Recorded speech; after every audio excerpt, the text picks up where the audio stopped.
रोहतास जिला में हर दूसरे तीसरे दिन किसी न किसी लड़की या महिला का लाश मिल रहा है, नदी में तो कहीं नाले में तो कहीं तालाब में तो कहीं और तो कहीं और। ये पुलिसिया भय खत्म हो गया लोगों को, प्रशासन एकदम पुलिसिया भय एकदम खत्म हो गया है। पुलिस एकदम चाह रही है। आप एक चीज बताइए हमको, कहाँ शराब नहीं बिक रहा है? कौन ऐसा जगह है कि शराब नहीं बिक रहा है? आज 5 दिन का न्यूज़पेपर उठा के देखिए, कहीं एक बोतल शराब भी पुलिस ने बरामद किया हो। प्रशासन की मदद से आज डेहरी शहर में कौन सा 2 नंबर का काम नहीं हो रहा है? गांजा नहीं बिक रहा है, कि लॉटरी नहीं बिक रहा है, कि शराब नहीं बिक रहा है, कौन सा गलत काम नहीं हो रहा है? ये बात कहेंगे तो पुलिस सवाल उठेगी, क्या बदनाम कर रहे हैं? हम बदनाम कहाँ कर रहे हैं? अब जाइए डेहरी पड़ाव में जाके देखिए, शराब भी वहाँ मिल जाएगा, गांजा भी मिल जाएगा, दारू भी मिल जाएगा। 12 पत्थर में जाके देखिए, जो खुद वहाँ पर PhD का पानी टंकी है, वहाँ पर हीरोइन भी बिकता है। जिस सच्चाई की बात कर रहे हैं तो आपको गोली खानी पड़ेगी, आपको सही होना पड़ेगा। अरे देखिए, अगर मेरे मर जाने से अगर समाज में सुधार हो जाता है तो मैं अभी अपना प्राण देने के लिए तैयार हूँ, लेकिन समाज में सुधार होना चाहिए। समाज के लिए अगर हमारे देश के पूर्वजों ने सोचा होता कि हमारी जान चली जाएगी तो। हमारे साथ VIP के प्रदेश उपाध्यक्ष लल्लू चौधरी जी हैं, और जिस तरह से बिहार में क्राइम बढ़ा है, इस्लामाबाद हो या पूरे बिहार की बात करें तो बलात्कार की घटनाएं, क्राइम की घटनाएं, कई प्रकार की जो घटनाएं हैं बढ़ रही है। और लगता है ये विपक्ष का ये आरोप रहा है कि जंगल राज आ गया है बिहार में।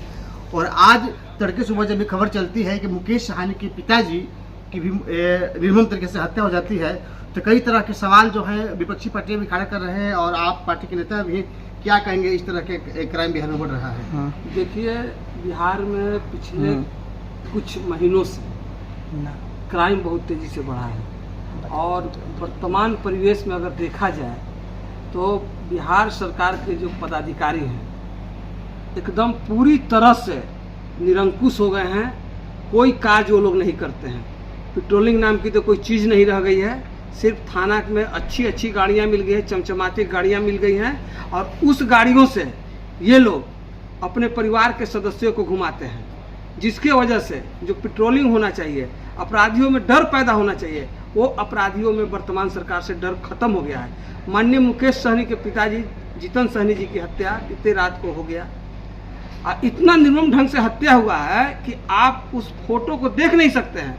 मैं आज तक चैनल पर सुबह खोला तो आज चैनल के एंकर ने कहा कि जिस तरह का फोटो है हम उसको दिखा नहीं सकते हैं। तो सवाल ये उठ रहा है कि इस तरह का जघन अपराध हो रहा है, मंत्री के परिवार के लोग, पूर्व मंत्री के परिवार के लोग सुरक्षित नहीं है, तो आम जनता कहाँ से सुरक्षित होगी? ये सोचने का विषय है। तो मेरा माननीय मुख्यमंत्री से कहना है, मैं तो यहाँ के पुलिस प्रशासन के, दरभंगा पुलिस प्रशासन से कुछ उम्मीद भी नहीं कर सकता हूँ। DSP साहब बोल रहे थे कि जो भी वैज्ञानिक तरीके से जांच होगी और इस मामले में शायद 2 संदिग्ध की गिरफ्तारी की है, पकड़ बात। देखिए, उनके पिताजी जो थे अकेले घर पर रहते थे और बहुत सीधे साधे इंसान थे। करीब 6-7 रात हम भी वहाँ रुके हुए हैं विभिन्न समयों में। जब भी उधर चुनाव होता था हम लोग जाते थे, वहाँ रुकते थे। उनके पिताजी से जब हम लोग प्रणाम करते थे, सिर्फ इतना ही प्रणाम का जवाब वो प्रणाम से देते थे, और पूरे तरह से सीधे साधे व्यक्ति थे और पूरी तरह से सादगी जीवन जीने वाले व्यक्ति थे। मुकेश सहनी जी जो मकान बनाए हुए हैं, जहाँ पर वो हम लोग जाते हैं, ठहरते हैं, वहाँ नहीं रुकते थे, दिन भर वहाँ रहते थे। जितने लोग आते जाते थे सब लोग को चाय पिलाना, नाश्ता कराना उनका ड्यूटी था। और रात्रि को जाकर रात्रि विश्राम वो अपने जो पुराना उनका पुश्तैनी मकान था उसमें वो करते थे। अब सवाल ये उठ रहा है कि जब वहाँ वो रहते थे तो पूर्व अपराधियों को तो पूर्व से ही पता था कि वहाँ रहते थे, और ये जो हत्या हुई है उनका कोई दुश्मन नहीं था, अब किसी से रंजिश नहीं था, कोई जमीन विवाद नहीं था। ये राजनीति रंजिश से ये हत्या को किया गया है, और इसके माध्यम से मुकेश सहनी को डराने का प्रयास किया गया है कि आप डर जाओ और मेरी बात को मानो। मेरा इशारा किधर है आप समझ रहे हैं? कहीं ऐसा तो नहीं कि जो गरीब गुरबों की आवाज बनते जा रहे थे, सनमाला के विवाद भी मिली और पूरे जो निचले तबके के लोग ऐसा सनमाला को मान रहे थे, तो उसको तोड़ने की कोशिश की जा रही है? आप देखे होंगे विगत जो लोकसभा का चुनाव हुआ, उस चुनाव में मुकेश सहनी गरीबों के आवाज बन के उभरे थे, दलितों के, पिछड़ों को, महादलित का आवाज बन के उभरे थे, दलितों का आवाज उठाते थे। जब प्रधानमंत्री ने एक सभा में कहा था कि मंडल आयोग की सिफारिश कांग्रेस ने नहीं लागू करना चाहती थे, तो उन्होंने कहा कि 10 साल से आप क्या कर रहे थे? उन्होंने कहा था कि 10 साल से आप मौज कर रहे थे। उनका ताली बजाने का मतलब, उनका उधर किन्नरों से मतलब नहीं था, उनका कहना था कि 10 साल से आप ताली बजाने का मतलब उनका कहने का था कि आप मौज कर रहे थे। ये गरीबों के आवाज बने हुए थे। मंडल आयोग की अगर पूरी सिफारिश लागू हो जाए जितने भी सिपाही से मंडल आयोग की जो बची हुई है, अगर लागू हो जाए तो दूध का दूध और पानी का पानी हो जाएगा। जो समाज के अंतिम पैदान पर जो व्यक्ति बैठा हुआ है वो व्यक्ति को लाभ मिलेगा, और जब उसको लाभ मिलेगा तो समाज के मुख्य धारा से जुड़ेगा। तो ये तो भाजपा सरकार कर नहीं रही है। पहली स्टेटमेंट थी पुलिस प्रशासन की कि शायद लूटपाट के लिए वहाँ पे चोर गए होंगे और कुछ नहीं मिला हो तो हत्या की गई है। पहला स्टेटमेंट था पुलिस का, और आप कहेंगे राजनीतिक जंस भी हो सकती है क्या? नहीं, लूटपाट का क्या वहाँ बहुत बड़ा धन दौलत है क्या? बहुत मकान है, हम लोग तो गए नहीं है। वो देखिए पुश्तैनी मकान है जो मुकेश सहनी जब वो फिल्म में सेट बनाने के निर्माता थे, उसके बाद काज से कुछ पैसा कमाए तो एक बगल में है, थोड़ा सा घर से करीब 100 मीटर की दूरी पर एक जमीन लेकर वहाँ पर अपना मकान बना है। अच्छा मकान बना है, वहाँ अच्छा गेस्ट हाउस भी है, वहाँ रहने होने का अच्छा साधन है। लेकिन उनके पिताजी जो स्वर्गीय जीतन सहनी जी जो थे वो वहाँ नहीं रहते थे ना, वो रहते थे। और जो कहता है कि लूटपाट का घटना है, जहाँ उनकी हत्या हुई वहाँ पैसा है, वहाँ पैसा है, टीवी है, पंखा है, हर सामान वहाँ पर है, कोई सामान इधर से उधर नहीं हुआ है।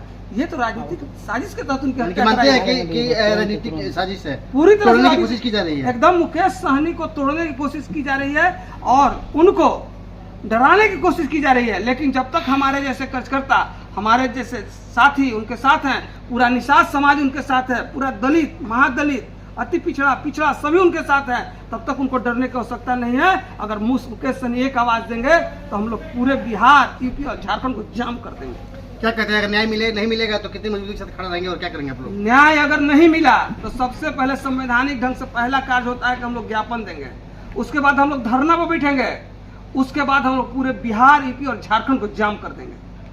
और देखने में आ रहा है कि शाहबाद क्षेत्र में भी लगातार लड़कियों का अपहरण, रेप केस, गुम होना, लगातार घटनाएं बढ़ रही हैं, इस पे क्या कहेंगे आप? देखिए, इस तरह की जो घटना है जिसकी जितनी भी निंदा की जाए कम है। ये सब प्रशासन की नाकामी की वजह से हो रहा है। आप देखिएगा कि चौक चौराहे पर, मेरा सीधा आरोप पुलिस प्रशासन पर है कि चौक चौराहे पर गाड़ी खड़ा करके ट्रक वालों से पैसा वसूलना इनका काम है, यही इनकी ड्यूटी है। आम आदमी की सुरक्षा से इनको कोई लेना देना नहीं है। कहने के इनको भी कुछ अपने में सुधार करने की जरूरत है।